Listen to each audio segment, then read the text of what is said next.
So I was a fairly good student growing up, but I really didn't care about grades too much. Grades were never really a concern.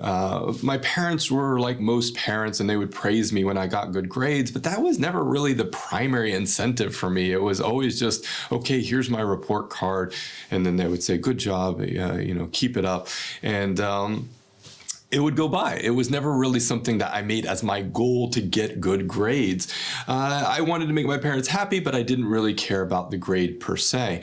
Getting good grades was just not my motivation. And when I started university, I was a weird student because I never checked my grades. At the end of the semester, all the other students in my class would be like, oh, what did you get on this class? And I would just say, I don't know, I didn't look, because it didn't matter to me.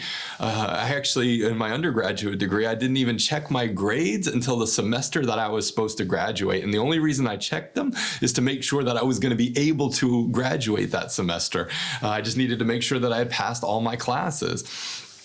And of course, I checked and I did pass them all. So yay, I was able to graduate.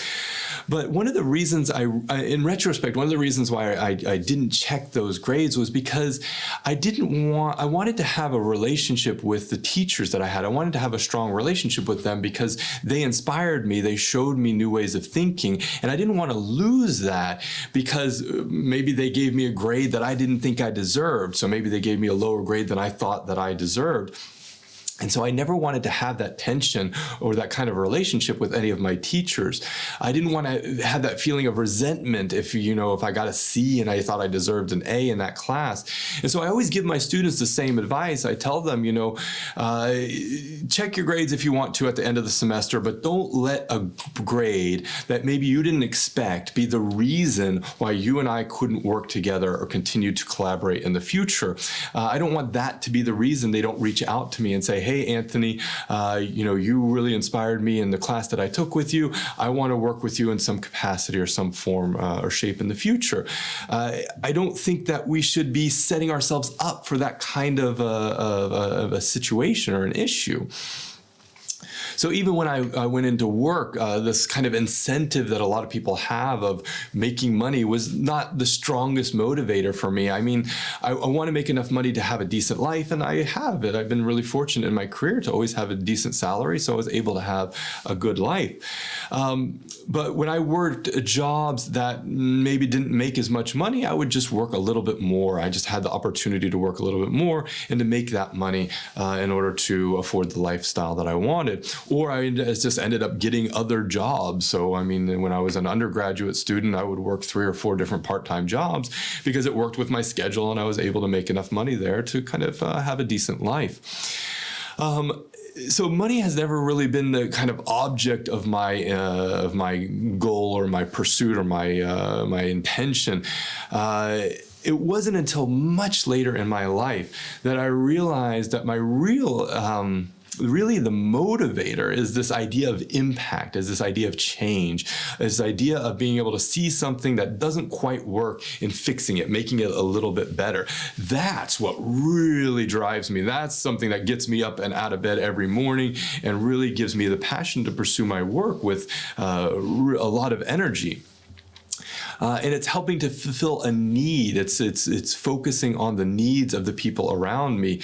And I have this, what comes with it is this strong ethical sense of responsibility of needing to understand what the problems are and being able to find ways of solving those problems. So that plays a really strong role in my life now. So these other incentives that might be motivating for people who work in my field just aren't there for me if there's not that sense of impact, if they're not that sense of connection and that sense of problem solving. So when I was working in public health and in human rights and all these different areas, when I was working at it as an entrepreneur and as an action researcher, I realized that there's a lot of ethical responsibility that comes with those jobs, and I needed to find the motivation to fulfill those responsibilities. And the way I realized that I could do that is by achieving impact, by focusing on impact. And to me, this means that I need to know my values. I need to know what I care about, what what matters to me. I need to know that what the challenges are that we face as a society, but especially the challenges that people face who have had a different life experience than I have had. Being able to hear those people, being able to see those people, and be able to work with them has been one of the most satisfying parts of my career. So I've had the privilege to work on a lot of different impact projects, and these have ranged from everything from gender equality to disability rights to anti-human trafficking, and of course the field that I have the most passion for, universal design. And I love my work. I can't get enough of it. I wake up every morning excited to start the day. I work through weekends, nights, and every other day of the week just because I love it so much, and it never really feels too much like work for me. And I imagine my work meets the needs, at least of some people in the world. So I feel that I'm fulfilling my ethical responsibilities, and it aligns really, really well with my values, the things that I care about the most. So the takeaway here is really, really, really basic. I discovered in my journey that impact is my why. Why I exist is to create impact. So the advice here is to know your why. Know why you exist. Know why you think your work matters. Why do you get out of bed every morning? Why do you jump into your work, and what makes you motivated? I think answering those questions isn't something that happens once. It'll be something that happens over your entire lifetime. But thinking about those questions is absolutely critical.